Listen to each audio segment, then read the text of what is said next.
Sa gilid ng isang malawak na palayan sa bayan ng San Roque, nakatayo ang isang maliit at luma ng kubo na tila ba matagal nang sinubok ng panahon. Doon nakatira si Tomas, isang payat, maitim sa araw at tahimik na magsasaka na halos buong buhay ay inialay sa pagbubungkal ng lupa. Mula pa pagkabata ay sanay na si Tomas sa hirap.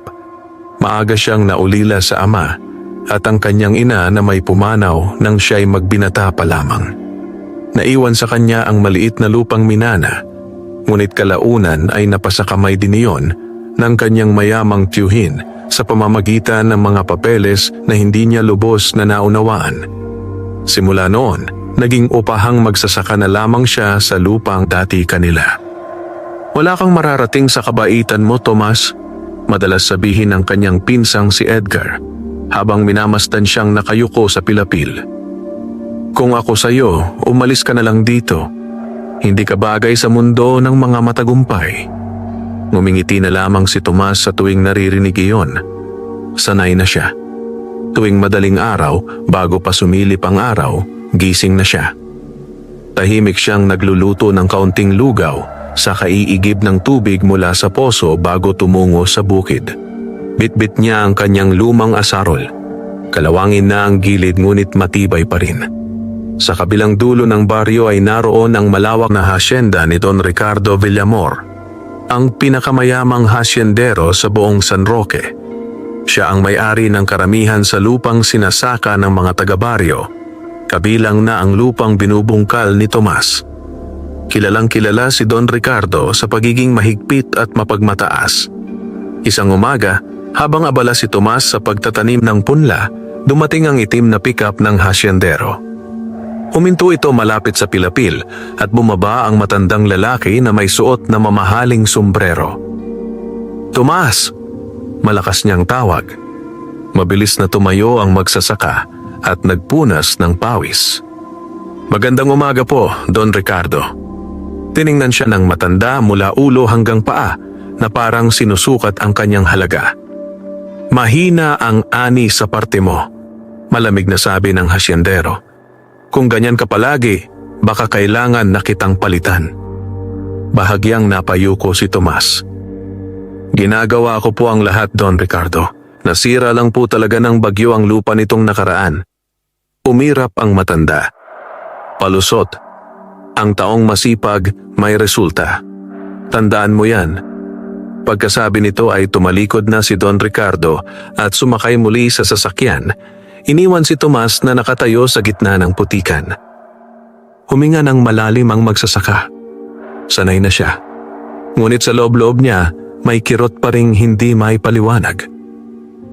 Sa baryo, kilala si Tomas bilang tahimik ngunit maaasahan. Kapag may nangangailangan ng tulong, pag-aani, pag-aayos ng bubong, o pagdadala ng may sakit sa bayan, isa siya sa unang dumarating.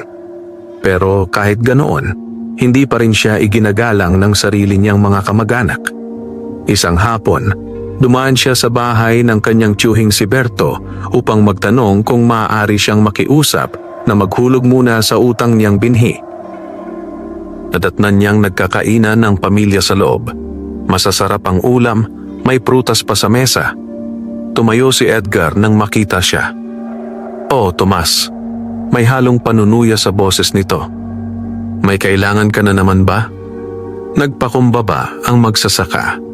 "Pinsan, kung maaari sana, baka pwedeng hulugan ko muna ang bayad sa binhi. Hindi pa kasi maganda ang ani."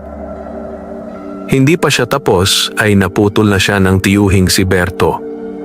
"Puro kadahilan," matigas na sabi nito.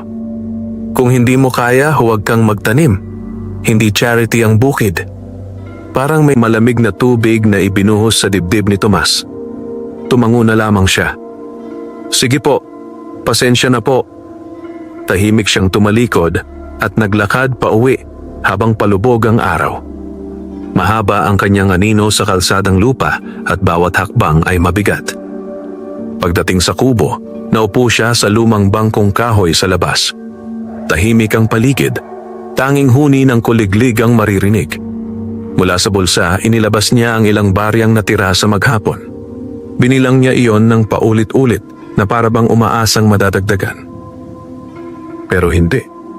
Iyon lang talaga. Napabuntong hininga siya at tumingala sa langit na unti-unti nang dumidilim. Hanggang kailan kaya ganito, Panginoon? Mahina niyang bulong. Hindi niya alam na sa mga susunod na linggo, may mangyayaring babago sa takbo ng kanyang buhay. Isang pangyayaring ni sa panaginip ay hindi niya inakalang darating. At sa baryong matagal ng sanay, na makita siyang api at minamaliit.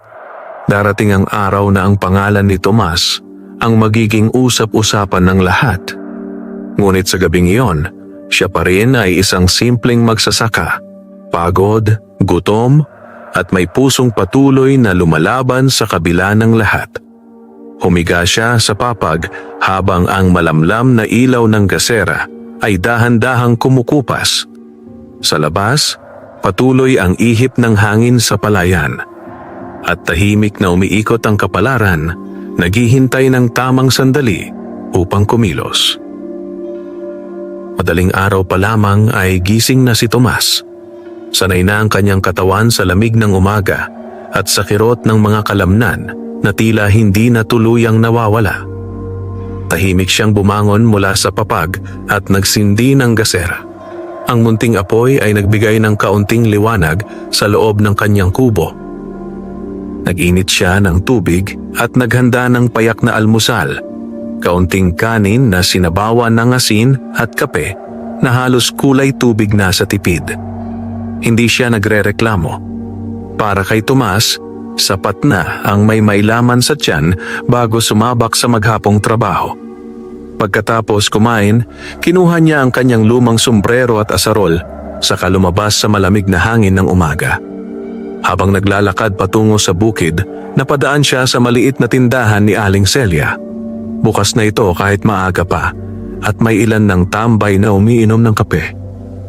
"Oh, Tomas," tawag ng isa. "Maaga ka na naman." Umiti lang siya at tumango. "Ganun po talaga." Ngunit nang makalampas siya, narinig niyang may nagbulungan sa likod. "Kawawa naman yan. Buong buhay nagbanat ng buto. Wala pa ring nararating." Kasi masyadong mabait. Inaapakan tuloy. Hindi na lumingon si Tomas. Sanay na ang kanyang tainga sa ganitong usapan, pero sa kaibuturan ng puso niya, may kirot pa rin. Pagdating sa bukid, agad siyang nagtrabaho. Mataas na ang araw nang mapansin niyang paparating ang katiwala ni Don Ricardo na si Mang Doro. Kilala ito sa baryo bilang istrikto at madalas ay may kasamang pananakot kapag naniningil. "Tomas!" sigaw nito habang papalapit. Tumayo ang magsasaka at nagpunas ng pawis. "Magandang umaga po, Mang Doro." Hindi ngumiti ang katiwala. "May utos ang Don," sabi nito. "Sa susunod na linggo, tataasan ang parte ng hasyenda. Kailangan mas malaki ang maibigay mong ani." Parang kinabahan ang dibdib ni Tomas. "Pero Mang Doro, hirap na po kami sa dating hatian." Tumaas ang kilay ng matanda. "Hindi ako ang kausap mo. Utos yan ng Don. Kung ayaw mo, marami diyang naghihintay pumalit sa'yo." Natahimik si Tomas. Alam niyang totoo iyon. "Susubukan ko po." Mahina niyang sagot.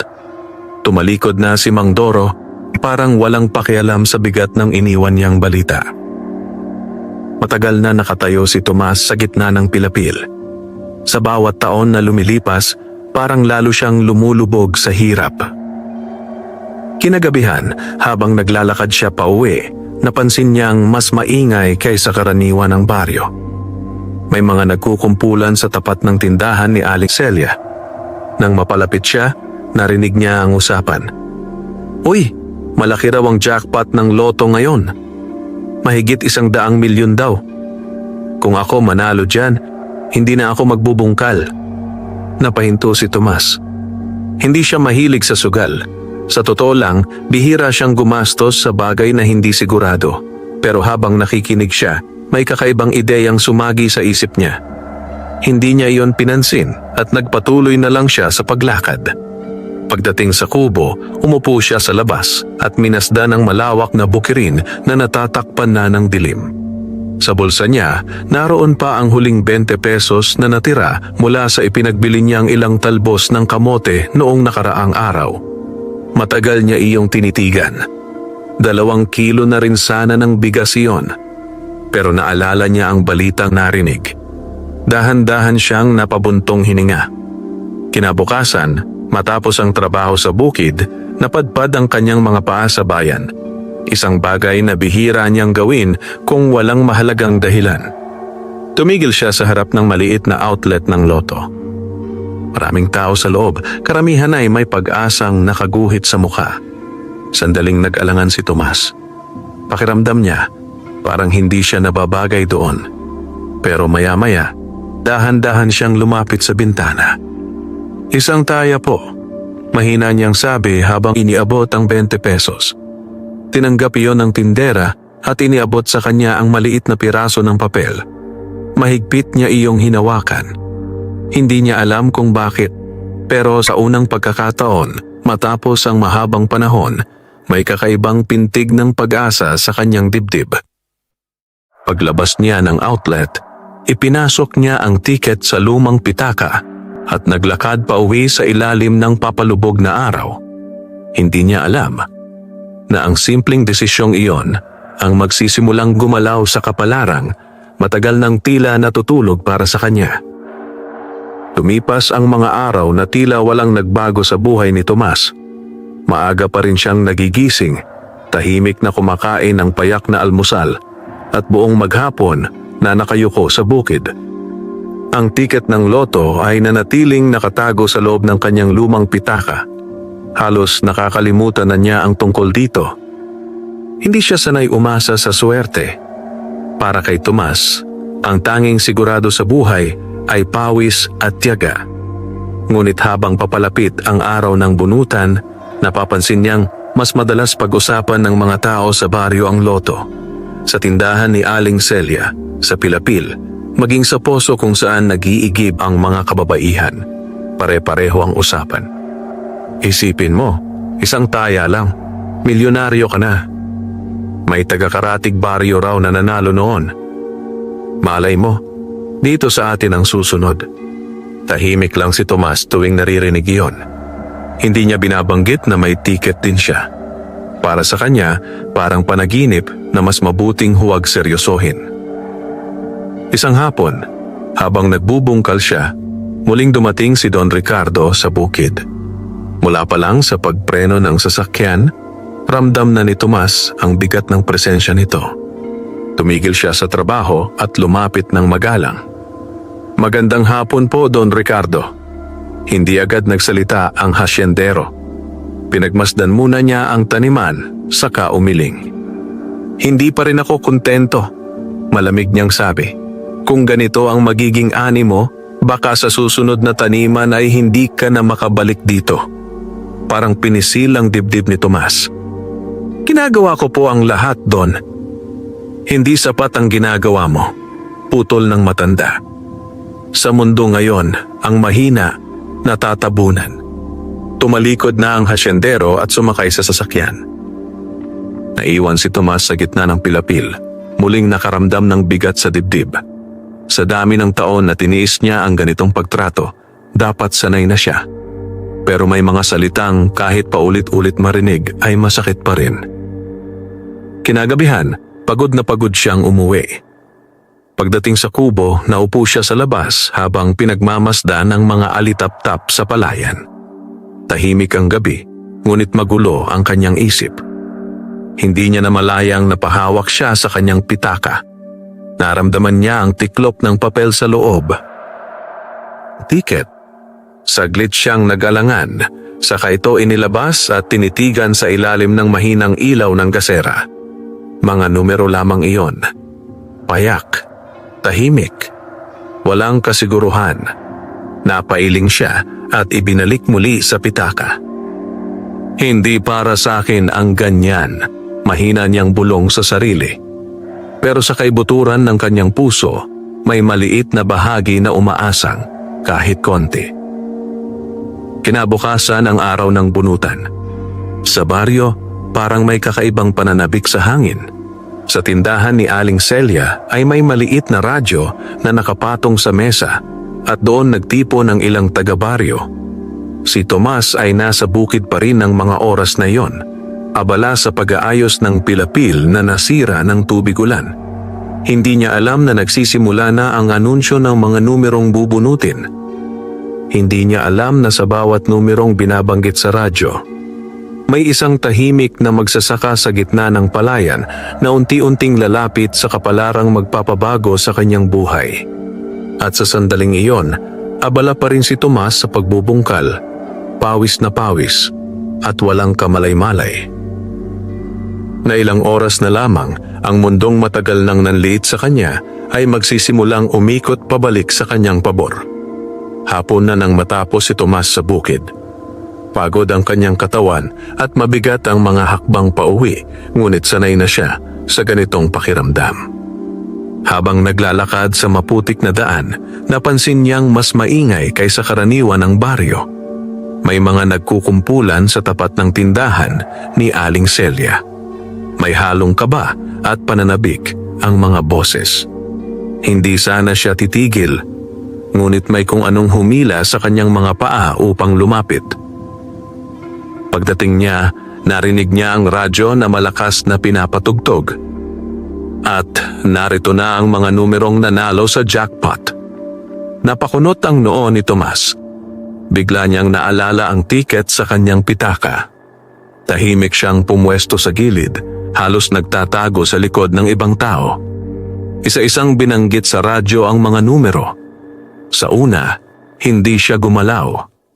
Nang marinig niya ang unang numero, napahawak siya sa pitaka. Nang marinig ang pangalawa, bahagyang bumilis ang tibok ng kanyang puso. Sa pangatlo, inilabas na niya ang tiket. Nang ikaapat na numero ang banggitin, napalunok siya. Sa ikalima, nagsimulang manginig ang kanyang mga daliri. At nang huling numero ay tuluyang mabanggit, parang tumigil ang mundo ni Tomas. Paulit-ulit niyang tiningnan ang tiket. 1, 2, 3. Hindi siya makahinga. Iisa ang nanalo sa jackpot ngayong gabi. Parang lumabo ang kanyang paningin. Muling bumaba ang tingin niya sa tiket. Eksaktong pareho. Lahat ng numero. Hindi siya agad nakagalaw. Hindi siya agad nakapagsalita. Para siyang nanigas sa kinatatayuan. Tomas, ayos ka lang ba? Tanong ni Aling Celia nang mapansin ang pamumutla niya. Dahan-dahan siyang tumingala. Namamaos ang boses niya nang magsalita. Aling Celia! Iniabot niya ang tiket na nanginginig ang kamay. Patingin nga po. Tahimik na kinuha iyon ng matanda at isa-isang sinuri habang nakikinig pa rin sa radyo. Unti-unting lumaki ang mga mata ni Aling Celia. Sandali. Muling tumingin sa tiket. Muling nakinig sa radyo. Pagkatapos ay napatingin kay Tomas. Punong-puno ng gulat ang mukha. Tomas, halos pabulong niyang sabi. Sa'yo ito. Parang kumalat ang katahimikan sa paligid. Ha? Sabat ng isang tambay. Kaninong tiket? Doon lamang napansin ng iba ang nangyayari. Maya-maya ay nagkagulo ang mga tao. Si Tomas daw. Hindi pwede. Totoo ba yan? Napatayo si Tomas, tila hindi pa rin makapaniwala. Sigurado po ba? Mahina niyang tanong. Mahigpit na tumango si Aling Celia. Anak, jackpot winner ka. Parang may dumagundong sa kanyang dibdib. Sa unang pagkakataon sa buong buhay niya, hindi niya alam kung ano ang gagawin. Hindi siya tumalon. Hindi siya sumigaw. Hindi siya tumawa. Tahimik lamang siyang napaupo sa bangko sa gilid ng tindahan, hawak ang tiket na tila ba napakabigat. Sa kanyang isip, unti-unting pumasok ang realidad. Ang magsasakang minamaliit, ang laging pinagkakaitan, ang halos mawalan ng lupang sinasaka. Siya ngayon ang nag-iisang nanalo sa napakalaking jackpot. at sa baryong matagal nang sanay na balewalain siya. Ngayong gabi, si Tomas na ang sentro ng usapan ng lahat. Hindi nakatulog si Tomas ng gabing iyon. Paulit-ulit niyang tinitingnan ang tiket na nakapatong sa lumang mesa sa loob ng kanyang kubo. Kahit ilang beses niyang kurutin ang sarili, hindi pa rin nawawala ang pakiramdam na baka panaginip lang ang lahat. Tahimik ang paligid, ngunit sa isip niya ay parang may bagyong umiikot. Nanalo siya. Hindi maliit na halaga, kundi halagang kayang magbago ng buong buhay. Napaupo siya sa papag at napahawak sa ulo. Sa dami ng taon na tiniis niya ang hirap, ang pangmamaliit at ang pang-aapi, hindi niya inakalang darating ang ganitong araw. Ngunit kasabay ng tuwa ay may kakaibang kaba sa dibdib niya. Alam niyang kapag kumalat ang balita, magbabago ang tingin ng mga tao sa kanya. Kinabukasan, maaga pa lamang ay may kumakatok na sa kanyang kubo. Nagulat si Tomas. Bihira siyang bisitahin ng ganito kaaga. Pagbukas niya ng pinto, bumungad ang kanyang pinsang si Edgar at ang tiyuhing si Berto. Nakangiti. Isang ngiting hindi niya madalas makita noon. "Oh, Tomas," masiglang bati ni Edgar. "Narinig namin ang balita kagabi." Tahimik na nakatayo si Tomas. Hindi niya alam kung ano ang sasabihin. Lumapit si Choberto at biglang tumapik sa balikat niya. Parang wala nang nangyari sa mga nakaraang taon. "Pamangkin," malambing ang boses nito. "Buti naman at sinuwerte ka. Dugo pa rin kita." Parang may kumurot sa dibdib ni Tomas. Dati, halos hindi siya papasukin sa bahay ng mga ito. Ngayon, parang biglang nag-ibang hangin. "Salamat po," maikli niyang sagot. Nagkatinginan ang mag-ama, saka pumasok sa kubo kahit hindi inaanyayahan. Napansin agad ni Tomas ang pagbabago sa tono ng usapan. "Tomas," umpisa ni Edgar habang nakaupo sa bangko. "Alam mo, pamilya pa rin tayo. Kung may plano kang negosyo, pwede kitang tulungan." Tumango naman si Choberto. "Oo, marami kaming kakilala. Para hindi masayang ang pera mo." Tahimik na nakinig si Tomas. Hindi siya sumagot agad. Sa loob ng maraming taon, kabisado na niya ang tono ng mga taong may kailangan. At ngayon, malinaw na malinaw iyon. Maingat niyang hinawakan ang tiket na nasa bulsa. "Pag-iisipan ko po," mahinahon niyang sabi. Bahagyang nag-iba ang ekspresyon ni Edgar, pero mabilis din itong ngumiti muli. "Siyempre naman, nandito lang kami para sa'yo." Ilang minuto pa silang nag-usap ng kung ano-ano bago tuluyang umalis ang dalawa. Nang maisara ni Tomas ang pinto, saka lamang siya napabuntong hininga ng malalim. Ngayon pa lang, nararamdaman na niya ang bigat ng bagong buhay na paparating. Pagsapit ng tanghali, dumating naman si Mang Doro sa kubo, ang katiwala ni Don Ricardo. Hindi na ito kasing tikas ng dati. May bahid ng paggalang ang boses nito ngayon. "Tomas," sabi niya, "ipinapatawag ka ng Don. Kailan ka raw pwedeng dumaan sa hasyenda?" Sandaling natahimik si Tomas. Noon, siya ang laging pinaghihintay. Ngayon, siya na ang ipinapatawag. "Bukas po ng umaga," sagot niya. Tumango si Mang Doro at umalis. Matagal na nakatayo si Tomas sa pintuan ng kanyang kubo. Sa unang pagkakataon sa maraming taon, naramdaman niyang may nagbabago na sa ihip ng hangin sa San Roque. Pero sa kaibuturan ng kanyang puso, malinaw ang isang bagay. Hindi niya hahayaang baguhin ng pera ang pagkatao niya. At kung dumating man ang araw na siya ang magkakaroon ng kapangyarihan, sisiguraduhin niyang hindi niya gagawin sa kapwa magsasaka ang mga naranasan niyang hirap at pangmamaliit. Kinabukasan, maaga pa lamang ay handa na si Tomas. Hindi siya nagsuot ng mamahaling damit. Wala naman talaga siyang ganoon. Ang tanging sinuot niya ay ang pinakamalinis niyang polo at maayos na kupasing pantalon. Pinagpag niya ang lumang sombrero bago ito isinuot. Tahimik siyang naglakad patungo sa hasyenda ni Don Ricardo. Sa bawat hakbang, sariwa sa alaala niya ang mga panahong nakayuko siyang pumapasok doon. Bilang isang simpleng upahang magsasaka na laging kinakabahan. Ngunit ngayon, may kakaibang bigat ang hangin. Pagdating niya sa malaking tarangkahan, agad siyang pinapasok ng gwardiya, isang bagay na hindi dati nangyayari. "Doon ka na lang po dumiretso, Mang Tomas." Magalang na sabi nito. Bahagyang tumango si Tomas.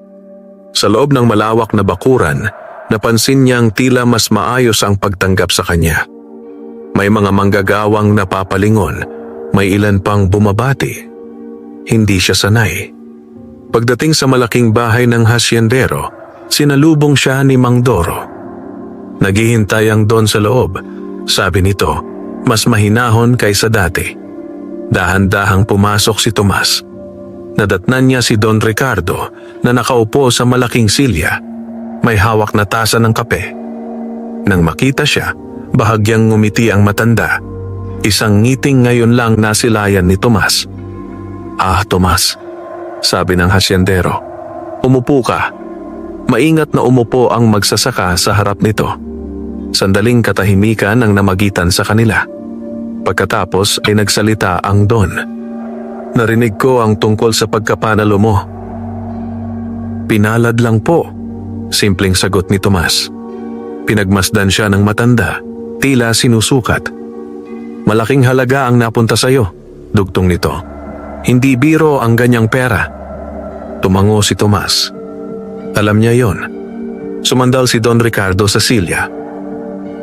"Alam mo, Tomas, mas malambot ang tono nito kaysa dati. Kung gugustuhin mo, pwede kitang tulungan magpalago ng pera mo. Marami akong koneksyon. Maraming oportunidad." Tahimik lang si Tomas. Parang pamilyar ang naririnig niya, katulad ng sinabi ng kanyang mga kamag-anak kahapon. Nagpatuloy ang hasyendero.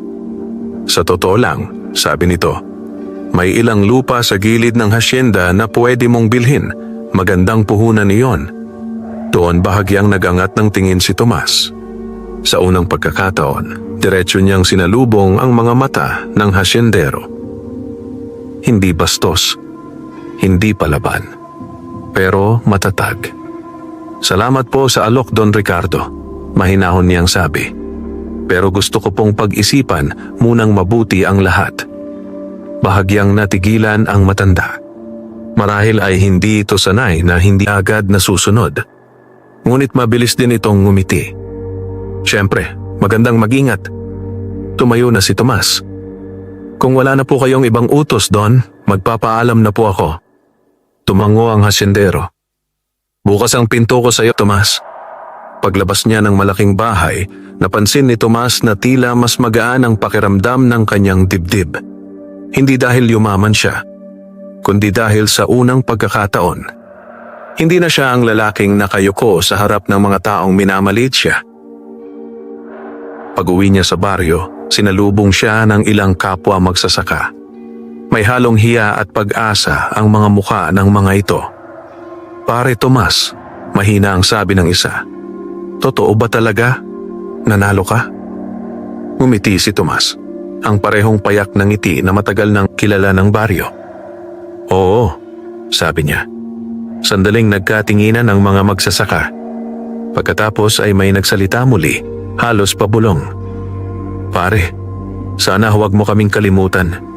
Parang may kung anong tumama sa puso ni Tomas. Tiningnan niya ang kanilang mga kamay. Magaspang, bitak-bitak, kapareho ng kanya. At sa sandaling iyon, may unti-unting nabubuong pasya sa kanyang isip. Isang pasyang hindi tungkol sa sarili lang, kundi para sa mga taong matagal ding tahimik na lumalaban sa gitna ng bukiri ng San Roque.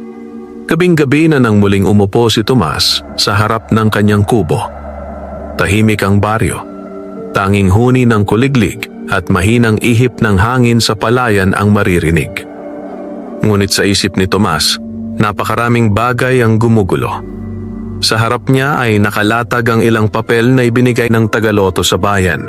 Mga paalala kung paano kukunin ang premyo, saan pupunta, at ano ang mga dapat gawin.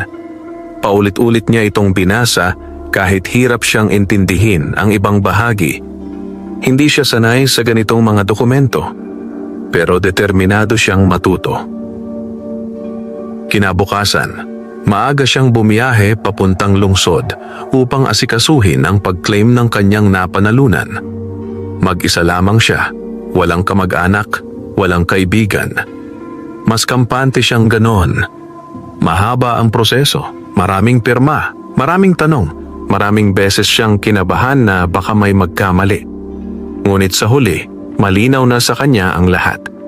Ang perang dati tila imposible sa kanyang buhay ay ngayon ay nakala na sa kanyang pangalan. Pagbalik niya sa San Roque kinahapunan, mas lalo niyang naramdaman ang pagbabago sa pakikitungo ng mga tao. May mga bumabati, may mga biglang nangangamusta, may mga dati hindi siya pinapansin, ngayon nakangiti. Ngunit sa kabila nito, may mga mukhang hindi rin niya maiwasang mapansin, mga matang nagmamasid, nagkakalkula, nag-aabang. Kaya pagdating sa kubo, agad siyang naupo at nag-isip ng mabuti. Hindi niya pwedeng pabayaan lang ang pera. Hindi rin niya gustong magwaldas. At higit sa lahat, ayaw niyang mangyari sa kanya ang madalas niyang marinig na kwento. Ang mga tao yumaman bigla pero bumagsak din. Napatingin siya sa malawak na bukirin sa harap ng kanyang kubo. Doon siya lumaki. Doon siya naghirap. At doon niya nakita ang parehong paghihirap ng kapwa niya magsasaka. Unti-unting luminaw sa isip niya ang gusto niyang gawin. Kinabukasan, kumalat ang balita sa baryo. May binili si Tomas na maliit na lupang bakante sa gilid ng barangay. Hindi ito bahagi ng hacienda ni Don Ricardo. Sariling pera niya ang ginamit. Nagtaka ang mga tao. Akala ko magpapagawa siya agad ng malaking bahay. Baka magnenegosyo sa bayan. Bakit lupa pa ang inuna? Tahimik lang si Tomas habang pinagmamasdan ang lupang nabili niya. Kasama niya ang ilang kapwa magsasaka na dati niyang nakakasama sa bukid. Pare Tomas, tanong ni Mang Lito, ano bang plano mo dito? Huminga ng malalim si Tomas bago sumagot. Magpapatayo tayo ng bodega ng palay. Napatitig ang mga kasama niya. Nagpatuloy siya. Alam niyo naman kung paano tayo binabarat tuwing anihan. Dahil wala tayong mapagimbakan, napipilitan tayong ibenta agad ng mura. Unti-unting nagkakaintindihan ang mga mukha sa paligid. Kung may sarili tayong bodega, dugtong ni Tomas, hindi na tayo basta-basta matatakot sa presyuhan. Matagal na katahimikan ang bumalot sa grupo. Pagkatapos, si Mang Lito ang unang napangiti. Pare, seryoso ka ba dito? Tumango si Tomas. Para sa ating lahat ito, may kung anong kumirot sa hangin, isang halo ng pag-asa at hindi makapaniwalang tuwa. Sa unang pagkakataon sa mahabang panahon, may magsasakang hindi lang nag-isip para sa sarili. At sa gitna ng mainit na sikat ng araw sa San Roque, unti-unting nagsisimula ang pagbabagong matagal ng hinihintay ng mga tahimik na nagbubungkal ng lupa. Hindi nagtagal ay nagsimula ang konstruksyon sa lupang binili ni Tomas. Araw-araw, may mga karpintero at mason na dumarating. Ngunit higit na kapansin-pansin ang presensya ng mga kapwa magsasaka na kusang tumutulong. Nagbubuhat ng hollow blocks, naghahalo ng semento at naglilinis ng paligid. Hindi sila inuutusan. Hindi rin sila pinipilit. Sila mismo ang lumalapit. Sa baryo ng San Roque, bihira ang ganitong tanawin. Mga magsasakang nagtutulungan hindi dahil sa utos ng hasyendero, kundi dahil may isang taong unang nagpakita ng malasakit. Isang umaga, habang pinagmamasdan ni Tomas ang ginagawang bodega, lumapit sa kanya si Mang Lito. Pare, sabi nito, ibang klase ang ginagawa mo. Matagal na naming pangarap to. Ngumiti lamang si Tomas. Hindi lang ako ang nahirapan dito sa baryo, sagot niya. Panahon na siguro para may magbago. Ngunit hindi lahat ay natutuwa. Sa loob ng malaking bahay ng hacienda, tahimik na nakaupo si Don Ricardo habang kausap si Mang Doro. "Narinig niyo na po ba, Don?" sabi ng katiwala. Halos kalahati ng magsasaka sa baryo doon na tumatambay sa lupa ni Tomas. Mabagal na inilapag ng hasyendero ang tasa ng kape. "Ganoon ba?" Malamig niyang tugon. May ilang segundong katahimikan. "Hindi ko akalaing ganyan ang iisipin ng batang iyon," dugtong niya. Nakatinginan sila ni Mang Doro. "Patuloy niyo lang pong bantayan," sabi ng katiwala. Mukhang seryoso siya. Hindi sumagot si Don Ricardo, ngunit ang kanyang mga mata ay nanatiling nakatuon sa malayo, parang may malalim na iniisip. Samantala, sa baryo, unti-unti nang nahuhubog ang bodega. Lumipas ang ilang linggo ng walang tigil na trabaho. At sa wakas, dumating ang araw na natapos ito. Hindi ito marangya. Hindi ito enggrande. Pero matibay. Malinis. At higit sa lahat, sariling pag-aari ng mga magsasaka. Nagtipon ang mga tao sa harap ng bodega isang hapon. May simpleng salo-salo, pansit, tinapay, at malamig na tubig. Walang banda, walang engranding programa. Simple lang. Tulad ng taong nagsimula nito. Pinilit ng mga magsasaka si Tomas na magsalita. Medyo nailang siya sa dami ng nakatingin, pero humakbang pa rin siya sa harap. "Totoo lang," panimula niya. "Hindi ko ito ginawa para sumikat. Tahimik ang lahat. Ginawa ko ito dahil alam ko ang pakiramdam ng binabarat. Alam ko ang pakiramdam ng walang pagpipilian. May ilang tumango. May ilan ding napayuko." Nagpatuloy si Tomas. "Kung may nagbago man sa buhay ko, ayoko yung ako lang ang makikinabang." Naging mas tahimik ang paligid.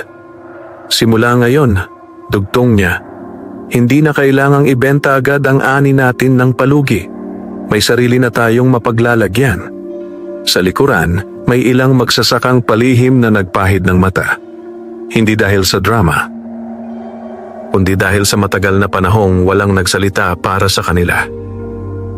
Habang palubog ang araw, nakatayo si Tomas sa gilid ng bodega, pinagmamasdan ang masasayang muka ng kanyang mga kabaryo. Ngunit sa di kalayuan, may isang sasakyang itim na sandaling huminto sa kalsada. Sa loob nito, tahimik na nakamasid si Don Ricardo. Hindi mabasa ang kanyang ekspresyon. Sandali lamang iyon. Pagkatapos ay umandar muli ang sasakyan at tuluyang nawala sa alikabok ng daan.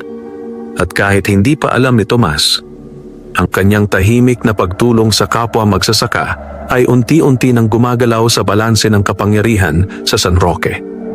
Ilang araw matapos ang simpleng pagbubukas ng bodega, mas naging kapansin-pansin ang pagbabago sa San Roque. Ang mga magsasakang dati nag-uunahan, ibenta ang kanilang ani sa mababang presyo ay ngayon ay mas kampante na.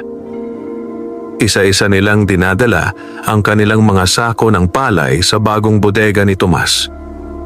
Maayos ang talaan, malinaw ang usapan, at walang pananakot.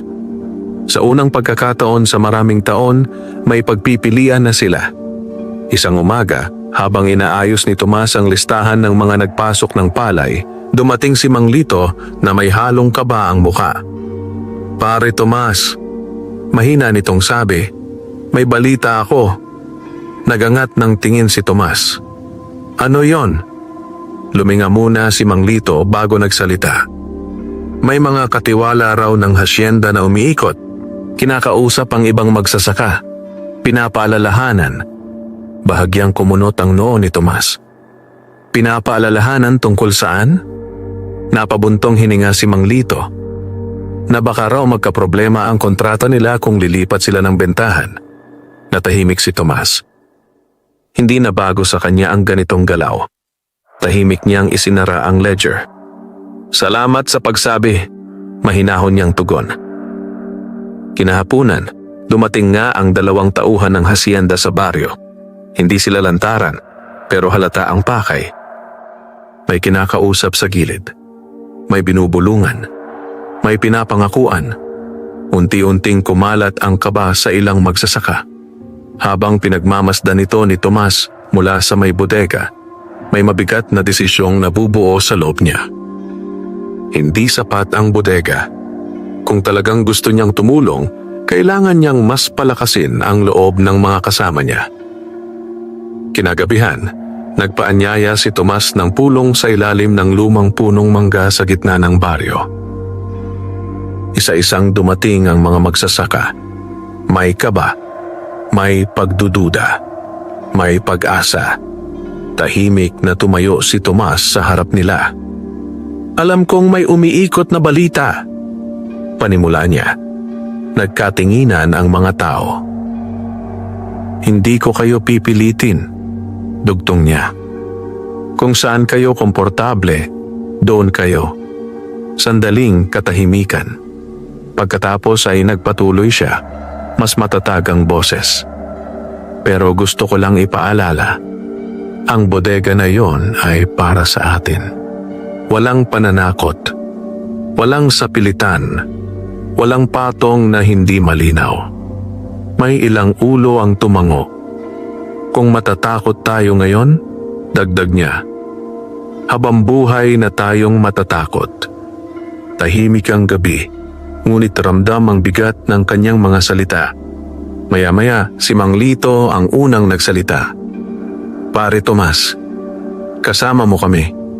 Sunod-sunod ang pagsang-ayon. "Kasama mo kami. Hinding-hindi na kami babalik sa dati."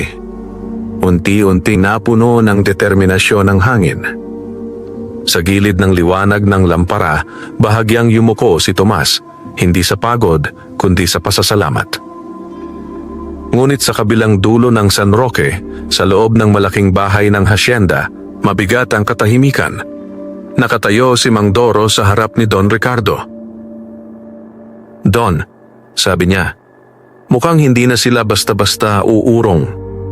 Matagal na hindi nagsalita ang matandang hasyendero. Nakatitig lamang siya sa madilim na bintana. Pagkatapos ay marahang nagsalita. "Kung ganoon, kailangan nating pag-isipang mabuti ang susunod na hakbang." Hindi galit ang tono, hindi rin malakas, pero malamig. At sa gabing iyon, habang tahimik na natutulog ang karamihan sa San Roque, dalawang magkaibang panig ang unti-unting naghahanda. Ang isa para magpatuloy sa pagtulong, at ang isa para pigilan ang pagbabagong nagsisimula pa lamang. Lumipas ang mga linggo, at ang dating tahimik na baryo ng San Roque ay unti-unting nagbago ang takbo. Sa bodega ni Tomas, mas dumarami ang sako ng palay na naitatala araw-araw. Ang mga magsasakang dati halos walang lakas ng loob ay ngayon ay mas matatag na ang tindig. Hindi man sila mayaman, may kaunting kapanatagan na sa kanilang mga mukha.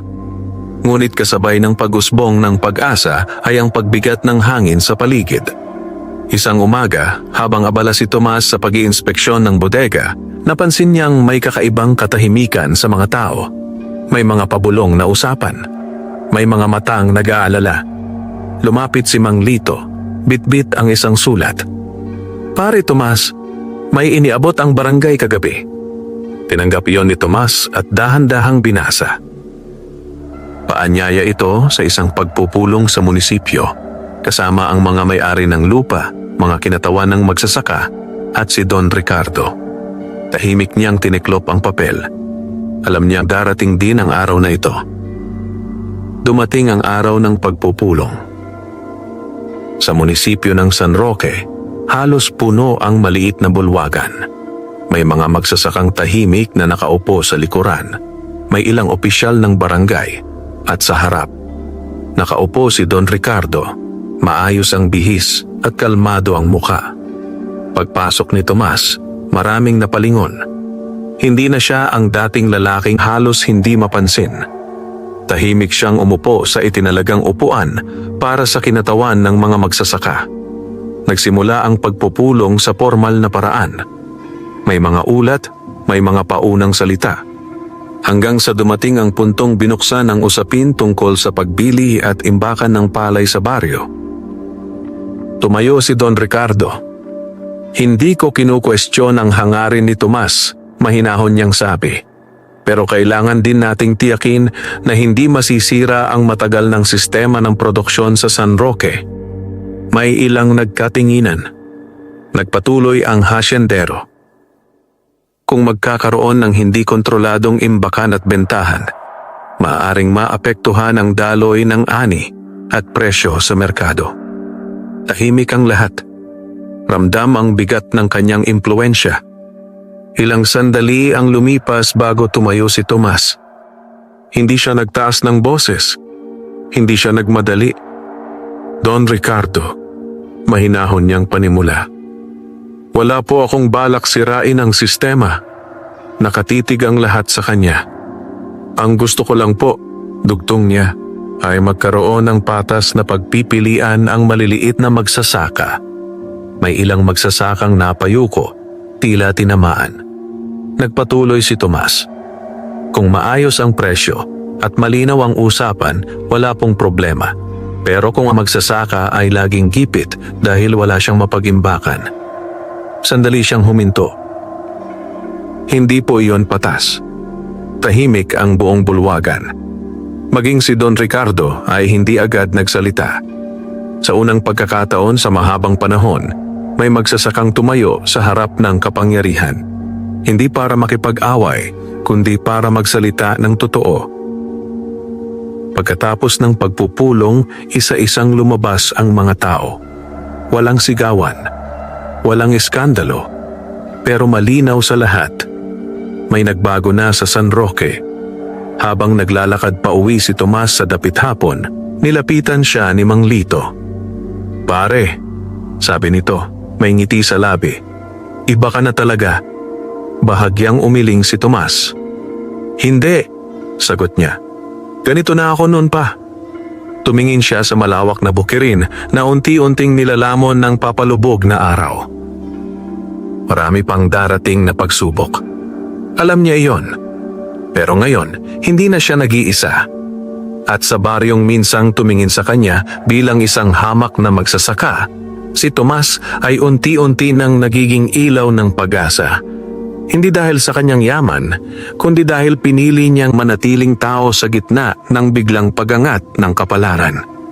Mula nang matapos ang pagpupulong sa munisipyo, lalong naging maingat si Tomas sa bawat hakbang. Hindi niya ipinagmalaki ang kanyang paninindigan. Kinabukasan, tulad ng nakasanayan, maaga pa rin siyang bumangon at dumiretso sa bodega upang tingnan ang mga bagong dating na ani. Para sa kanya, ang tunay na pagbabago ay hindi nasusukat sa mga salita sa pulong, kundi sa araw-araw na gawa. Ngunit kapansin-pansin ang mas mabigat na hangin sa San Roque. May ilang magsasakang nag-aatubiling lumapit. May mga bulong-bulungan na umabot sa kanyang pandinig. May mga nagsasabing baka raw maghigpit ang hasyenda.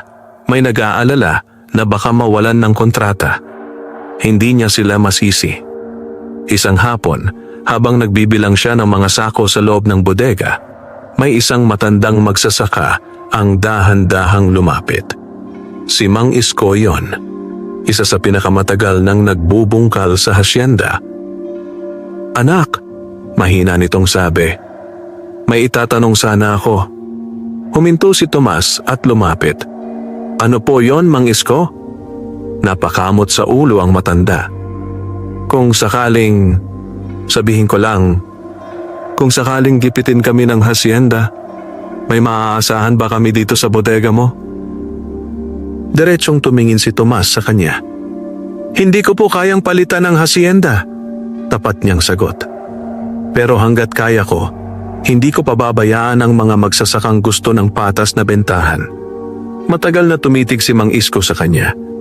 Pagkatapos ay marahang tumango. Salamat anak, sabi nito. At sa simpleng sagot na iyon, may ilan pang magsasakang nakarinig at unti-unting lumapit. Samantala, sa malaking bahay ng hasyenda, hindi nakaligtas sa pansin ni Don Ricardo ang patuloy na paglipat ng ani sa bodega ni Tomas. Tahimik siyang nakaupo sa beranda habang nag-uulat si Mang Doro. Don, sabi ng katiwala. Hindi man lahat, pero dumarami ang nag-iimbak doon. Hindi agad nagsalita ang hasyendero. Sa halip, marahan niyang ibinaba ang tasa ng kape. "Gaano karami?" tanong niya. "Hindi pa kritikal," sagot ni Mang Doro. "Pero kung magpapatuloy ang ganito, hindi na nito tinapos ang pangungusap." Matagal na nag-isip si Don Ricardo. Pagkatapos ay marahan siyang tumayo. "Huwag muna tayong gagalaw," sabi niya. Nagulat si Mang Doro. "Don? Mas gusto kong makita kung hanggang saan naaabot ang batang iyon." Dugtong ng matanda. Malamig ang tinig, ngunit hindi galit. May kung anong kalkulasyon sa kanyang mga mata. Sa baryo, hindi alam ni Tomas ang eksaktong iniisip ng hasyendero, pero ramdam niya na hindi pa tapos ang lahat. Kaya isang umaga, tinipon niya ang ilang magsasaka sa bodega. Hindi ito engrandeng pulong. Bilog lamang sila na nakaupo sa mga sako ng palay. "Mga kasama," panimula niya. "Habang lumalaki ang iniimbak natin, kailangan din nating maging mas maayos." Naglabas siya ng ilang papel. "Nagpatulong ako sa kooperatiba sa bayan. Tutulungan nila tayong magparehistro bilang samahan." Nagkatinginan ang mga magsasaka. "Samahan?" ulit ni Mang Lito. Tumango si Tomas. "Kung sama-sama tayo, mas malinaw ang usapan, mas protektado tayo, at mas may boses tayo sa presyo." Unti-unting lumiwanag ang mga muka sa paligid. Hindi lang pala bodega ang plano niya. Mas malaki pa. Sa gilid ng umaga sa San Roque, habang sumisikat ang araw sa ibabaw ng palayan, unti-unting nahuhubog ang isang samahan ng mga magsasaka, pinangunahan ng lalaking minsang minamaliit ng lahat. At sa pagkakataong ito, ang pagbabago ay hindi na basta pansamantala. Nagsisimula na itong magugat. Unti-unting umusad ang plano ni Tomas. Sa tulong ng kooperatiba mula sa bayan, nagsimula ang pag-aayos ng mga papeles para sa formal na samahan ng mga magsasaka sa San Roque. Hindi ito naging madali. Maraming kailangang pirmahan, maraming kailangang ipaliwanag, at maraming beses na kinailangan ni Tomas na bumiyahe papunta sa munisipyo. Pero hindi siya umatras. Sa bawat pagod na nararamdaman niya, naaalala niya ang mga taong dati tahimik na nagtitiis sa mababang presyo ng ani. Isang umaga, habang nakapila ang ilang magsasaka para sa pagpapatala sa samahan, napansin ni Tomas ang isang pamilyar na mukha sa gilid ng bodega. Si Edgar. Tahimik itong nakatayo, tila nagmamasid.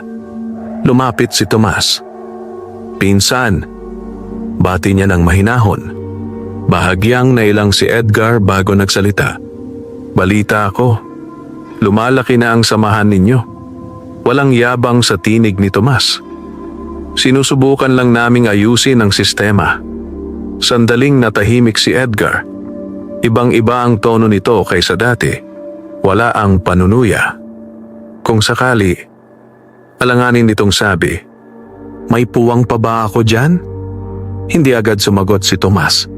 Naalala niya ang mga taon ng pangmamaliit.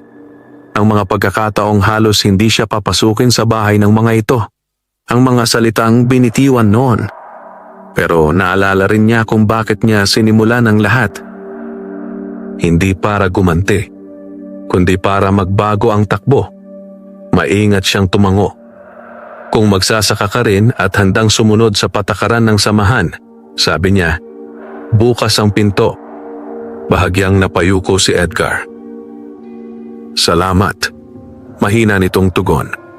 At sa simpleng tagpong iyon, may maliit na piraso ng lumang sugat sa baryo ang nagsimulang maghilom. Lumipas ang ilang linggo. Opisyal nang nairehistro ang samahan ng mga magsasaka ng San Roque. May malinaw na talaan. May iskediul ng imbakan. May kasunduan sa patas na bentahan. Hindi pa ito perpekto. Marami pang kailangang ayusin. Pero malinaw ang direksyon. Isang hapon, habang abala si Tomas sa pag-aayos ng bagong delivery ng sako, dumating si Mang Doro. Hindi ito nakasimangot tulad ng dati. Pinapatawag ka ng Don, sabi nito. Bahagyang kumabog ang dibdib ni Tomas. Ngayon din po ba? Tumango ang katiwala. Pagdating niya sa hacienda, iba ang pakiramdam. Tahimik. Malamig. Pagpasok niya sa malaking bahay, nadatnan niya si Don Ricardo na nakatayo sa may bintana, nakatanaw sa malawak na bukirin. Hindi agad ito lumingon. Marami ka nang nagawa sa maikling panahon, Tomas, sabi ng hasyendero. Magalang na tumayo si Tomas. Sinusubukan ko lang pong tumulong. Dahan-dahang humarap ang matanda. Hindi galit ang mukha nito, pero mabigat. Alam mo, dugtong ni Don Ricardo, maraming nagsasabing binabago mo raw ang takbo ng San Roque. Tahimik lang si Tomas. Nagpatuloy ang hasyendero. Ang tanong ko sa iyo, bahagyang huminto ang matanda. Hanggang saan mo balak dalhin ang pagbabagong yan? Sa unang pagkakataon, hindi nag-atubili si Tomas. Diretso siyang tumingin sa matandang hasyendero. Hanggang sa maging patas para sa maliliit na magsasaka doon. Naging napakatahimik ng silid. Walang nagtaas ng boses. Walang nagbanta. Pero sa sandaling iyon, malinaw. Ang dating api ay ganap nang nakatayo sa sarili niyang mga paa. At sa San Roque, ang laban para sa patas na kabuhayan ay hindi na kayang ibalik sa dati. Matagal na walang nagsalita sa loob ng malaking bahay ng hacienda. Nakatitig lamang si Don Ricardo kay Tomas. Tila sinusukat ang lalim ng kanyang mga sinabi. Samantala si Tomas ay nanatiling tuwid ang tindig. Hindi mayabang, ngunit hindi na rin ang dating lalaking madaling matinag. Sa wakas, marahang napabuntong hininga ang matandang hasyendero. Matapang ka, sabi niya. Hindi malinaw kung papuri o babala. Magalang na yumuko ng bahagya si Tomas. Wala po akong balak makipag-away doon. Gusto ko lang pong maging maayos ang kabuhayan ng mga magsasaka. Naglakad si Don Ricardo pabalik sa kanyang silya at naupo. Alam mo, dugtong niya, ilang dekada ko nang pinapatakbo ang hasyendang ito.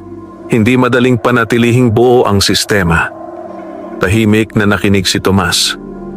Kapag nagulo ang daloy ng ani, patuloy ng matanda, hindi lang ako ang maapektuhan, pati ang buong bayan. Dahan-dahang tumango si Tomas. Nauunawaan ko po iyon, sagot niya. Kaya nga po malinaw ang patakaran sa samahan. Hindi po namin hinaharang ang sinuman. Binibigyan lang po namin ng alternatibo ang maliliit na magsasaka. Sandaling nag-isip si Don Ricardo. Hindi ito agad sumagot. Sa halip, tumingin ito sa malayo, sa malawak na bukirin na parehong bumuhay sa kanilang dalawa sa magkaibang paraan. Pagkaraan ng ilang sandali, muling nagsalita ang matanda.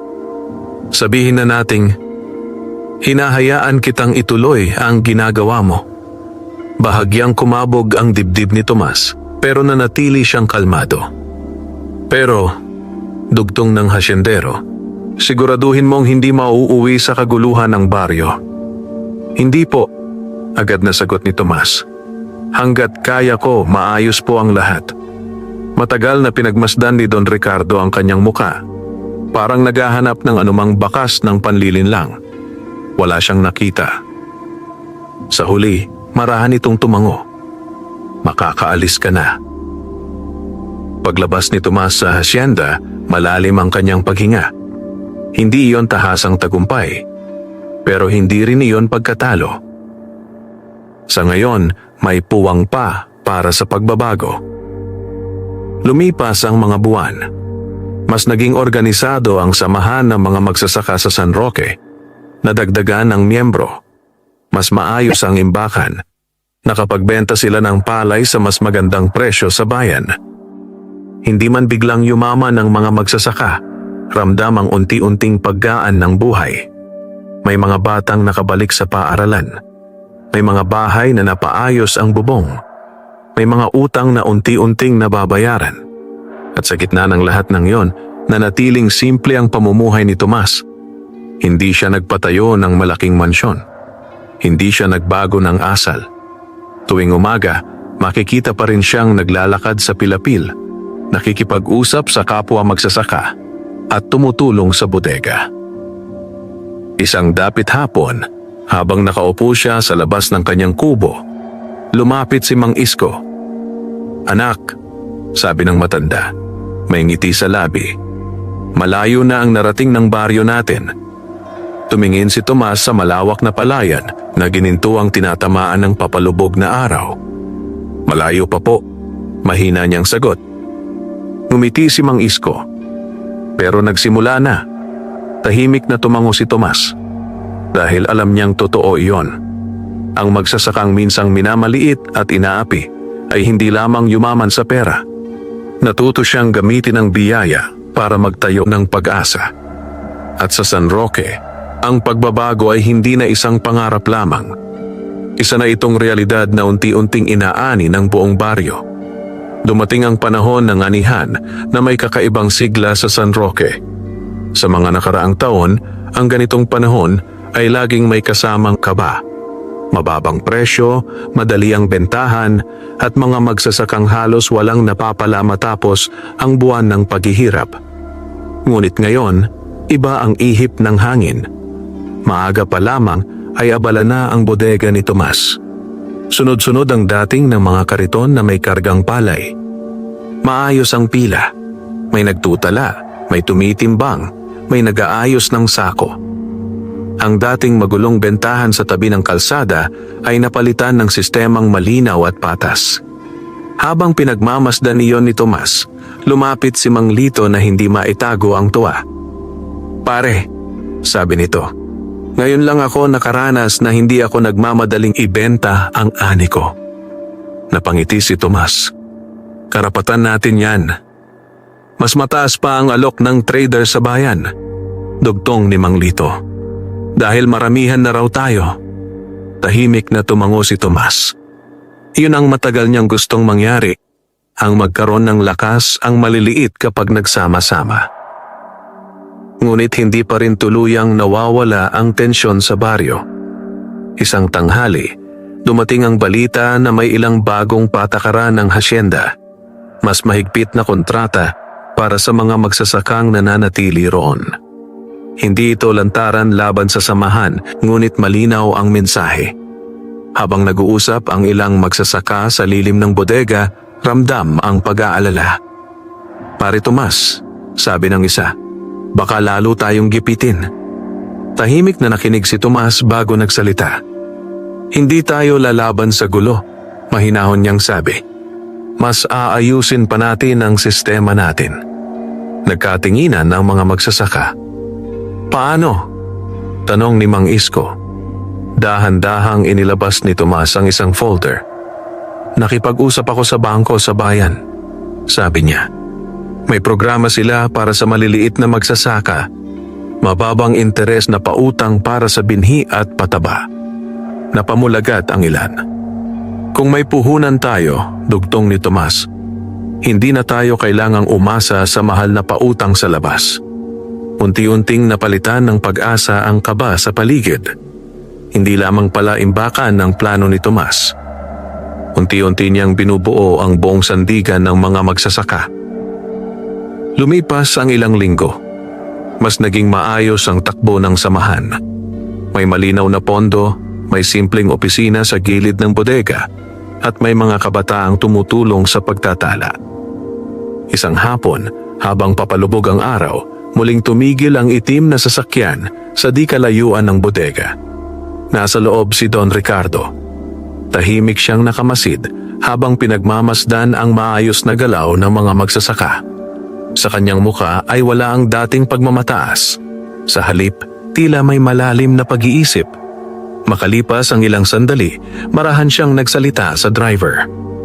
Hindi basta-basta ang batang iyon. At sa unang pagkakataon, may bahagyang pag-amin sa kanyang tinig. Hindi ng pagkatalo, kundi ng pagkilala. Samantala, sa harap ng bodega, nakatayo si Tomas at pinagmamasdan ang masiglang baryo. Marami na ang nagbago. Marami pa ang kailangang baguhin. Pero malinaw sa kanyang puso, ang yaman na dumating sa kanya ay hindi aksidente. Isa itong pagkakataong baguhin ang matagal ng siklo ng paghihirap. At hanggat may magsasakang nangangailangan ng patas na laban, hindi pa tapos ang kanyang laban sa San Roque.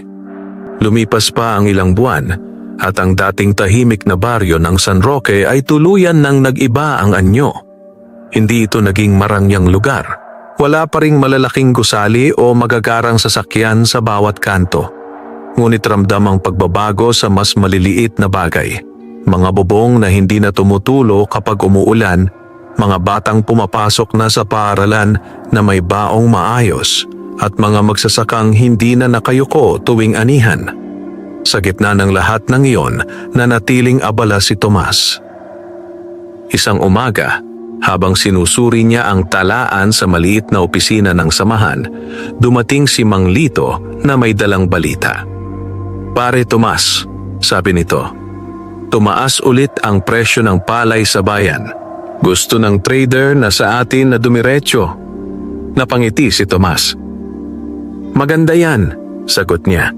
"Ibig sabihin, gumagana ang sistema natin." Ngunit bago pa sila makapagpatuloy sa usapan, may isang batang lalaki ang nagmamadaling dumating. "Hinihintay ka raw po sa barangay hall, Mang Tomas," hingal nitong sabi. Bahagyang nagtaka si Tomas. "May sinabi ba kung ano ang pakay?" Umiling ang bata. "May bisita raw po galing probinsya."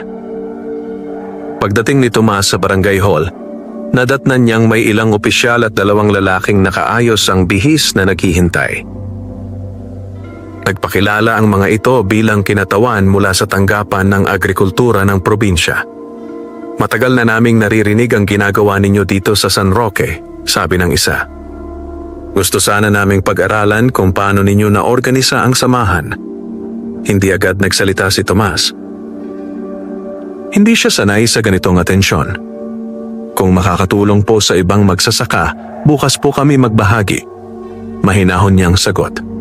Nagkatinginan ang mga bisita, tila natuwa sa kanyang tugon. "Maaaring maging modelo ang baryo ninyo," dugtong ng opisyal. Sa likod ng silid, tahimik na nakikinig ang ilang magsasaka, halatang proud ngunit nananatiling mapagkumbaba. Kinagabihan, habang nakaupo si Tomas sa labas ng kanyang kubo, dumating si Mang Isko at umupo sa tabi niya. Tahimik muna silang nagmasid sa palayan na tinatanglawan ng buwan. "Anak," sabi ng matanda, "noon, akala namin hanggang ganito na lang ang buhay dito." Hindi sumagot si Tomas. "Pero ngayon," dugtong ni Mang Isko, "may pag-asa ang mga apo namin." Marahang napangiti si Tomas, pero nanatiling mapagkumbaba ang kanyang anyo. "Hindi ko po ito magagawa mag-isa," sagot niya. "Kung hindi rin kayo sumama, wala ring mangyayari." Tumango ang matanda. Pagkaraan ng ilang sandali, muling nagsalita si Mang Isko. "Alam mo ba, pati si Don Ricardo, iba na raw ang tono ngayon." Bahagyang napaangat ang kilay ni Tomas. "Talaga po?" "Oo," sabi ng matanda. "Hindi na raw siya ganon kahigpit. Mukhang napaisip mo rin." Tahimik na napatingin si Tomas sa malayo. Hindi niya iyon inaasahan.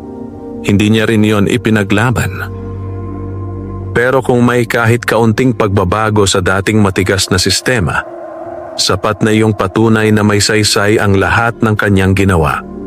Sa ilalim ng tahimik na gabi sa San Roque, malinaw na ang kwento ng isang minamaliit na magsasaka ay hindi na lamang tungkol sa pagkapanalo sa loto, kundi tungkol sa kung paano niya ginamit ang biyaya upang itaas ang buong baryong minsang kasama niyang lumaban sa hirap ng buhay. Dumating ang tag-ulan sa San Roque na may kasamang malalakas na buhos ng ulan at pabugso-bugsong hangin. Sa mga nakaraang taon, ang ganitong panahon ay laging kinatatakutan ng mga magsasaka.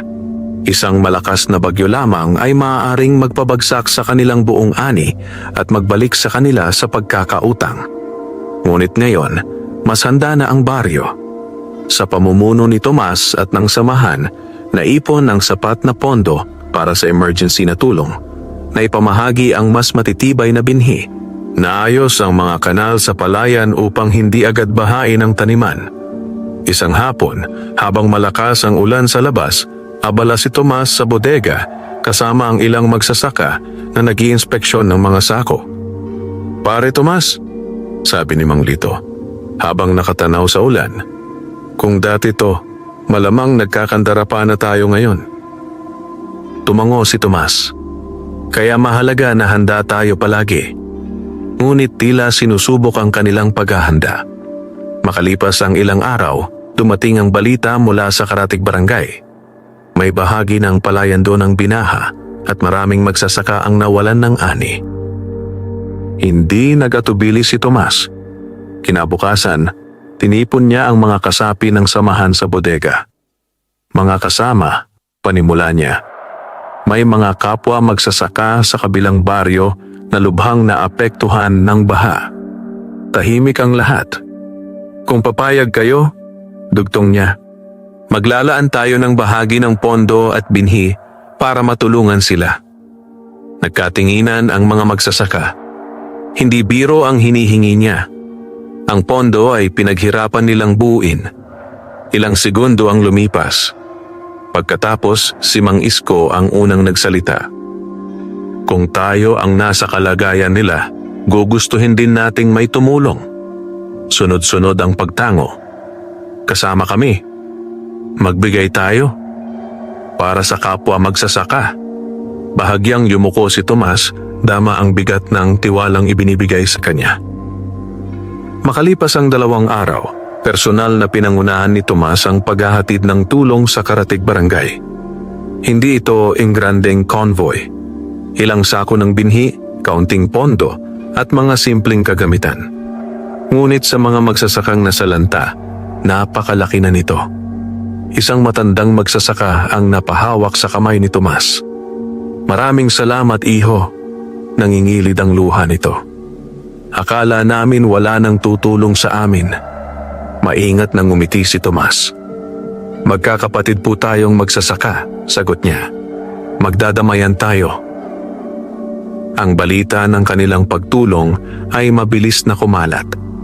Umabot ito hindi lamang sa San Roque, kundi maging sa tanggapan ng munisipyo at sa hasyenda. Isang gabi, habang nakaupo si Don Ricardo sa kanyang veranda, tahimik siyang nakikinig sa ulat ni Mang Doro. "Sarili nilang pondo ang ginamit doon," sabi ng katiwala. "Hindi sila humingi ng kapalit." Matagal na hindi nagsalita ang hasyendero. Sa wakas, marahan siyang napabuntong hininga. "Iba talaga ang batang iyon," mahina niyang sabi. Sa unang pagkakataon sa mahabang panahon, wala sa kanyang tinig ang dating lamig, kundi isang tahimik na pagkilala. Samantala, sa simpleng kubo sa gilid ng palayan, tahimik na nakahiga si Tomas habang nakikinig sa patak ng ulan sa bubong. Marami na ang nagbago. Marami pa ang kailangang gawin. Pero malinaw sa kanyang puso, ang tunay na yaman ay hindi lamang nasusukat sa perang napanalunan, kundi sa dami ng buhay na unti-unting gumagaan dahil pinili niyang magbahagi kaysa mag-isa. Humupa ang malalakas na ulan at unti-unting luminaw ang kalangitan sa ibabaw ng San Roque. Kasabay ng paglabas ng araw ay ang pag-usbong ng bagong sigla sa baryo. Ang mga palayang minsang nabalot ng takot tuwing tag-ulan ay ngayon ay mas maayos ang kondisyon. Hindi man perpekto, ramdam ng mga magsasaka na mas handa na sila kaysa dati. Isang umaga, habang naglalakad si Tomas sa Pilapil, napansin niyang may mga batang naglalaro sa tabi ng bodega. Dati, bihira ang ganitong tanawin. Karamihan sa kanila ay tumutulong na agad sa bukid dahil sa hirap ng buhay. Ngayon, may oras na silang maging bata. Napangiti si Tomas, ngunit hindi siya nagtagal. Marami pa siyang kailangang asikasuhin. Sa maliit na opisina ng samahan, nagtipon ng mga lider magsasaka para sa buwanang pagpupulong. May talaan ng kita, ulat ng imbakan at plano para sa susunod na taniman. "Mas maaga tayong makakabili ng binhi ngayong season," sabi ni Mang Lito habang tinitingnan ang papeles. Mas mura rin ang kuha natin. Tumango si Tomas. Kapag sabay-sabay ang bili, mas malakas ang tawad. Ngunit bago pa sila matapos, may kumatok sa pinto. Isang barangay tanod ang pumasok. "Pasensya na po," sabi nito. "May bisita po sa labas, si Don Ricardo." Biglang natahimik ang silid. Nagkatinginan ang mga magsasaka. Hindi ito inaasahan. Dahan-dahang tumayo si Tomas. "Papapasukin natin." Paglabas nila, nakita nila ang hasyendero na nakatayo sa harap ng bodega. Maayos ang bihis nito, ngunit wala ang dating tikas na may halong pananakot. Lumapit si Tomas. "Magandang umaga po, Don." Tumango ang matanda. "Magandang umaga, Tomas." Sandaling katahimikan ang namagitan sa kanila. Pagkatapos ay nagsalita si Don Ricardo. "Narinig ko ang pagtulong ninyo sa kabilang baryo." "Kaunting tulong lang po iyon," sagot ni Tomas. Pinagmasdan siya ng matanda, tila mas maingat kaysa dati. "Hindi ako naparito para pigilan ka," dugtong nito. "Sa totoo lang, napaisip ako sa mga nangyayari." Tahimik ang mga magsasaka sa likuran. Nagpatuloy ang hasyendero. "Kung mananatiling maayos ang samahan ninyo," sabi niya, "handa akong makipag-ugnayan." Bahagyang nagulat ang ilan. "Sa anong paraan po?" mahinahong tanong ni Tomas. "May ilang bahagi ng ani ng hasyenda na maaari nating ipadaan sa sistema ninyo bilang pilot arrangement," sagot ni Don Ricardo. "Para makita kung paano tayo maaaring magtulungan, hindi magbanggaan." Hindi agad nagsalita si Tomas. Ramdam niya ang bigat ng alok. Hindi ito simpleng pakikipagbati. Ito ay senyales na may nagbabago sa dating matigas na linya sa pagitan ng hasyenda at maliliit na magsasaka. Maingat siyang tumango. "Kung patas po ang kasunduan at malinaw sa lahat," sabi niya, "bukas po kami sa pag-uusap." Sandaling nagkatitigan ang dalawa. Sa wakas, marahang tumango si Don Ricardo. "Mag-uusap tayo ng formal." Nang makaalis ang hasyendero, sabay-sabay na pabuntong hininga ang mga magsasaka. "Pare Tomas," bulong ni Mang Lito. Parang panaginip. Tahimik na napatingin si Tomas sa malawak na bukirin. Hindi pa ito tagumpay, pero malinaw. Ang baryong minsang pinagaharian ng takot at pangmamaliit ay unti-unti nang natututong makipag-usap sa mas pantay na paraan. At sa puso ni Tomas, alam niyang ang tunay na laban ay hindi tungkol sa pagtalon mula sa hirap patungo sa yaman, kundi sa pagtiyak na ang pag-angat ng isa ay nagiging daan para sa pag-angat ng nakararami. Hindi nagtagal matapos ang pagbisita ni Don Ricardo. Naging abala ang samahan sa paghahanda para sa formal na pag-uusap. Hindi nagmadali si Tomas. Alam niyang mahalaga ang bawat detalye. Sa maliit na opisina sa gilid ng bodega, isa-isa nilang inihanda ang mga tala. Presyo ng bentahan, kapasidad ng imbakan, sistema ng pagtitimbang, at malinaw na hatian. Hindi siya pumayag sa malabong usapan. Gusto niya, kung may kasunduan man, patas ito sa lahat. Isang hapon, habang nagre-repaso sila ni Mang Lito ng mga papeles, napansin ng huli ang katahimikan ni Tomas. "Pare," sabi nito, "kinakabahan ka ba?" Bahagyang ngumiti si Tomas. "Hindi naman sa kaba," sagot niya. "Mas iniisip ko lang na baka ito na ang pagkakataong tuluyan nang magbago ang sistema dito sa San Roque." Tumango si Mang Lito. "Malayo na ang narating natin, pero kailangan pa ring maging maingat," dugtong ni Tomas. Dumating ang araw ng formal na pag-uusap. Sa bulwagan ng barangay, muling nagtipon ang mga kinatawan ng samahan at ng hasyenda. Ngunit iba ang pakiramdam ngayon. Wala ang dating tensyon na tila handang sumabog anumang oras. Sa halip, may tahimik na pag-iingat sa magkabilang panig. Naupo si Tomas sa harap kasama ang ilang lider magsasaka. Sa kabilang panig ay si Don Ricardo at ang kanyang mga tauhan. Naunang nagsalita ang hasyendero. Gusto kong linawin, mahinahon niyang sabi, na ang layunin natin dito ay makita kung paano tayo parehong makikinabang. Tumango si Tomas. Iyan din po ang hangarin namin, sagot niya. Sinimula nilang isa-isang talakayin ang mga detalye. Presyo, dami ng ani, schedule ng imbakan, at pananagutan ng bawat panig. Hindi naging madali ang usapan. May mga sandaling humaba ang katahimikan. May mga puntong kinailangang ulitin ang paliwanag. Pero kapansin-pansin ang isang bagay, walang nagtaas ng boses. Sa huli, matapos ang mahabang talakayan, nagkasundo sila sa isang pilot arrangement para sa susunod na anihan. Hindi pa ito pang matagalan, pero malinaw itong unang hakbang. Paglabas ng bulwagan, sinalubong si Tomas ng mga magsasaka na naghihintay sa labas. Pare, kumusta? Tanong ni Mang Isko. Bahagyang ngumiti si Tomas. Nagsimula na, sabi niya. Unti-unting lumuwag ang mga balikat ng mga nakapaligid. Sa di kalayuan, sandaling napatingin si Don Ricardo kay Tomas bago sumakay sa kanyang sasakyan. Sa pagkakataong iyon, hindi na sila magkalaban na nakaharap sa magkabilang dulo ng bukirin, kundi dalawang taong unti-unting natututong maghanap ng gitna. Kinagabihan, habang nakaupo si Tomas sa harap ng kanyang kubo, tahimik niyang pinagmamasdan ang mga alitap-tap sa palayan. Mahaba pa ang daan. Marami pang pagsubok ang darating. Pero malinaw sa kanyang puso. Ang bining itinanim niya noong araw na pinili niyang tumulong sa kapwa magsasaka ay nagsisimula ng tumubo.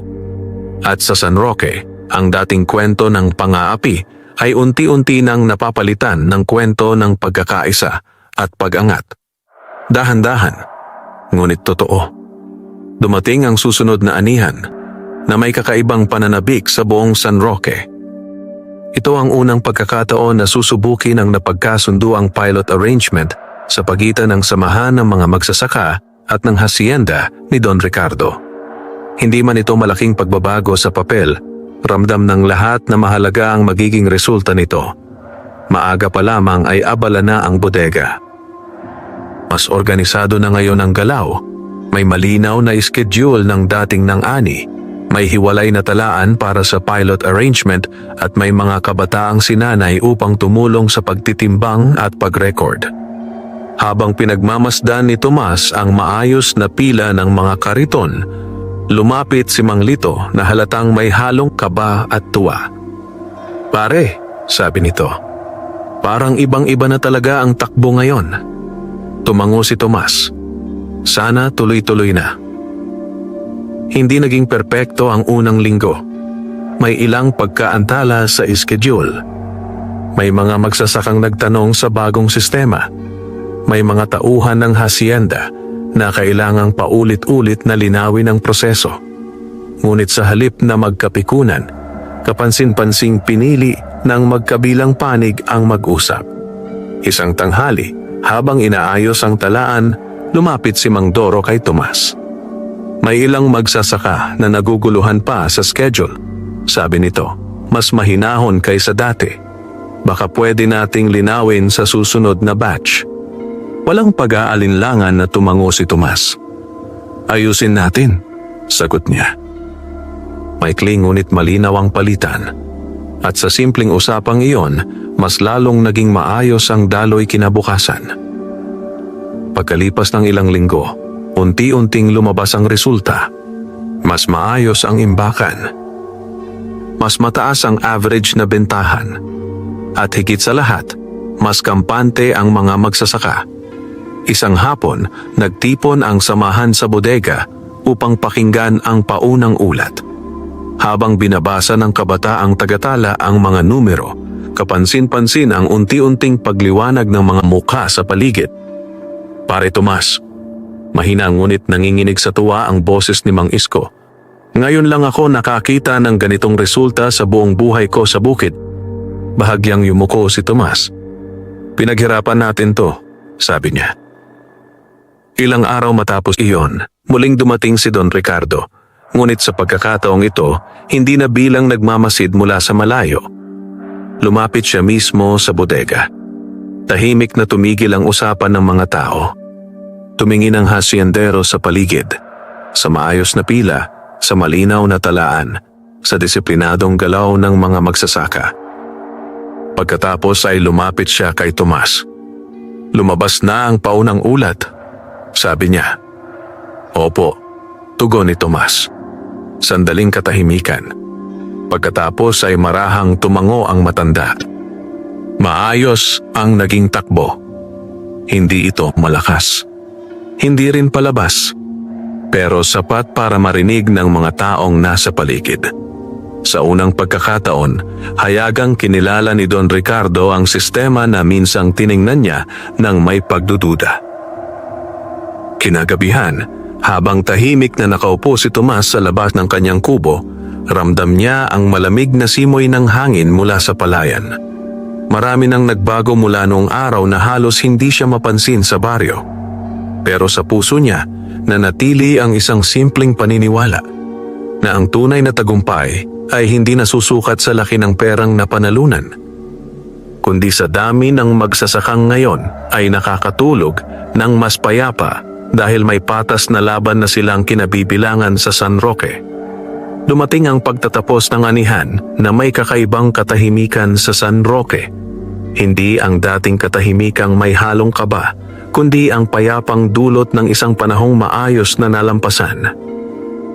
Sa bodega ni Tomas, nakasalansan ang huling batch ng palay para sa season. Maayos ang talaan, malinaw ang kita, at sa unang pagkakataon sa mahabang panahon, maraming magsasaka ang nakapag-uwi ng mas disenteng halaga mula sa kanilang pinaghirapan. Isang hapon, nagtipon ang samahan sa ilalim ng lumang punong mangga. Doon din kung saan minsang unang nagpulong si Tomas at ang mga kasama niya noong nagsisimula pa lamang ang lahat. Simple ang salo-salo. May pansit, kakanin, at malamig na inumin. Walang ingranding programa, pero ramdam ang gaan ng loob ng bawat isa.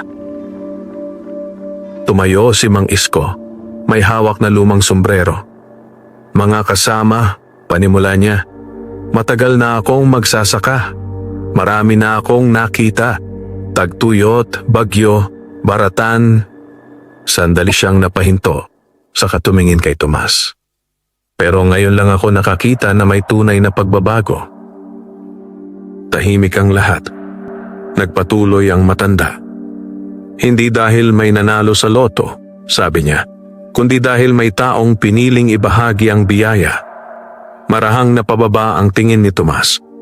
Hindi siya sanay sa papuri. Sunod-sunod ang marahang palakpakan. Hindi maingay, pero taos. Habang palubog ang araw, may isang sasakyan ang dahan-dahang huminto sa gilid ng baryo. Bumaba si Don Ricardo. Hindi siya inimbitahan, pero kusa siyang lumapit sa pagtitipon.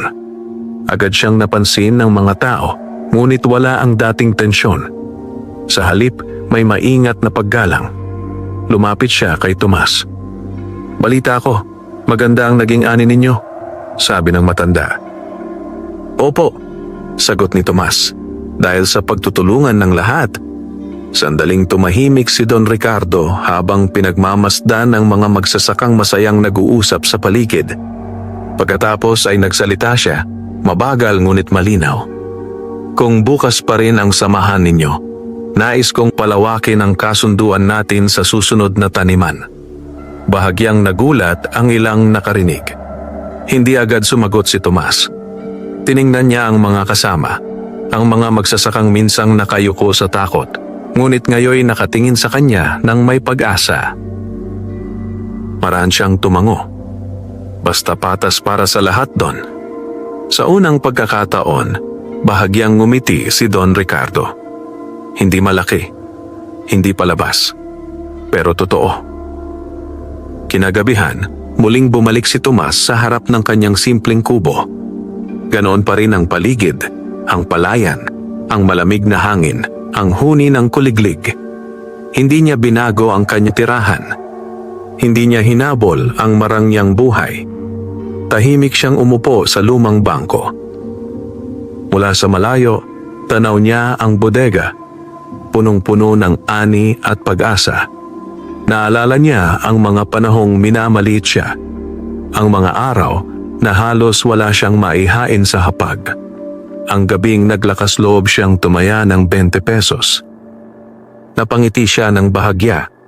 Ang swerte ay dumating minsan. Pero ang tunay na pagbabago ay nangyari dahil pinili niyang gamitin iyon para sa kapwa. Sa San Roque, ang pangalan ni Tomas ay hindi na lamang kilala bilang magsasakang sinuwerte sa loto, kundi bilang taong nagpatunay na ang yaman ay may pinakamalaking halaga kapag ito'y ginamit upang magbigay daan sa pag-angat ng marami. At sa tahimik na ihip ng hangin sa ibabaw ng ginintuang palayan, patuloy na inaani ng baryo ang bunga ng isang simpleng desisyon, ang pumili ng kabutihan kaysa pansariling ginhawa. Sa paglipas ng mga taon, ang San Roque ay hindi naging perpektong lugar. May mga panahong mababa pa rin ang presyo sa merkado. May mga bagyong sumubok sa tatag ng mga magsasaka. May mga bagong hamon na dumating na hindi kayang lutasin ng isang tao lamang. Ngunit may isang bagay na hindi na nawala. Ang pagkakaisa. Ang samahan ng mga magsasaka na minsang nagsimula sa maliit na bodega ay tuluyan ng naging matatag na haligi ng baryo. Mas marami ang natutong mag-ipon. Mas marami ang natutong magtanong. At higit sa lahat, mas marami ang natutong tumayo ng may dangal. Si Tomas ay nanatiling simple ang pamumuhay. Makikita pa rin siyang naglalakad sa pilapil tuwing umaga, nakikipagkamay sa mga magsasaka at tahimik na tumutulong sa mga bagong miyembro ng samahan. Hindi siya naging perpekto at hindi rin niya inangkin ang lahat ng tagumpay. Sa tuwing may pumupuri sa kanya, iisa lang ang lagi niyang sagot. Sama-sama natin itong itinayo. Maging si Don Ricardo ay tuluyan ng nagbago ang paraan ng pamamalakad. Hindi man nawala ang pagiging mahigpit ng isang hasyendero, natuto siyang makinig, makipag-usap at umayon sa mas patas na sistema. Ang dating pagitan ng hasyenda at maliliit na magsasaka ay napalitan ng maingat ngunit tunay na pagtutulungan. At ang baryong minsang tahimik na nagtitiis sa ilalim ng lumang kalakaran ay unti-unting naging halimbawa sa mga karatig lugar. Ngunit para kay Tomas, ang pinakamahalagang pagbabago ay hindi nasusukat sa mga numero ng ani o sa dami ng naitayong proyekto.